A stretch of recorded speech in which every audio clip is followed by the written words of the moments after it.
in this article, there's a story here about, Steve Jobs. I don't know if you heard it, and I've heard this through the grapevine, where Steve Jobs was unhappy about, he came in and he had the iPhone in his pocket with his car keys.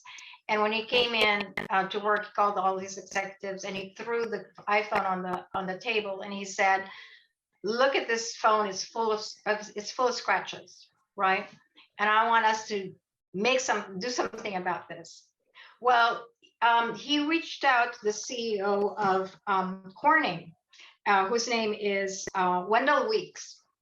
So he went to Wendell Weeks, and who is now doing the glass, who does glass for the iPhone. But at that time, he told Wendell that he wanted to meet with him because he had this problem with the glass of the iPhone, and he wanted to see if he could come up with a solution. And Wendell said, "I'm not sure we're the right company for you. So let me talk to your techie guys and let me understand what they're needing before I make a commitment." I mean, he was the CEO of Corning, and he could have said, "Yeah, let me do it," but he said, "Let me find out more." Steve Jobs' response is, "I'm technical enough. You can talk to me." So Steve Jobs, so he said, "Okay."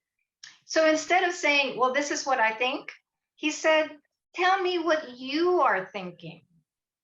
Tell me what you have in mind." And Steve Jobs was trying to tell him what he had in mind, and he realized Steve Jobs had no idea about glass.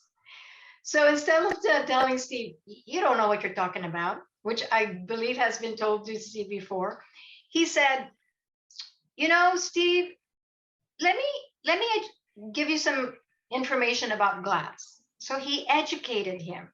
He stepped back and basically gave him a little class about glass.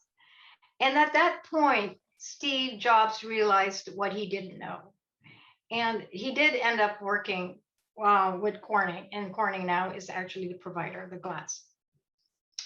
So the things Adam Grant came up when you're meeting with somebody like Steve Jobs is really quite interesting, because he says, ask him to explain ask him to explain how things work. Because this is, instead of saying, "This is how you should do it," find out where the gap is between how they think things should work and how it should work, right? So asking them to explain, how do you see it working? How do you see it happening? Okay. By the way, they these Yale students, and they ask them to explain, smart, intelligent students, and how does a television, transmit all the stuff that they do in television. And they thought they knew it all, and they found out they didn't. There was a lot of things they didn't know. So asking sometimes just helps to define what you feel is the gap that you need to fill. Let him know, stubborn person.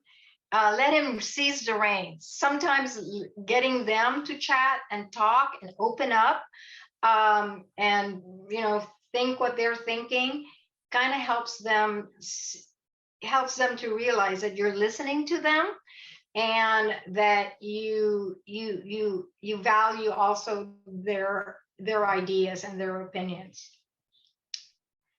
Find a way to praise him. There was an incident where Steve Jobs was presenting, and somebody actually challenged Steve Jobs, and Steve Jobs says, it's those kinds of people, when you're coming up with something new, who will always challenge it. And he was very good about responding nicely to that person who challenged him.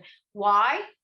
Because that person started out saying, "Steve, you're a smart, smart person," giving him a lot of kudos before he said, "I don't think you know what you're talking about." But he gave him a lot of kudos before he did that. Disagree with him, disagreeable, if you are willing to fight for your ideas. They actually did one time at Apple, they actually gave an award to someone who was able to disagree with Steve Jobs, and actually gave him a very major position in the company. And one of the things there's a lot of stories that I've read about CEOs who said that they wish they had listened to the people who disagreed with them at times. So this might be a little bit, much more aggressive. But they say, usually leaders are chosen. The leaders that are chosen are the ones that can push back as well.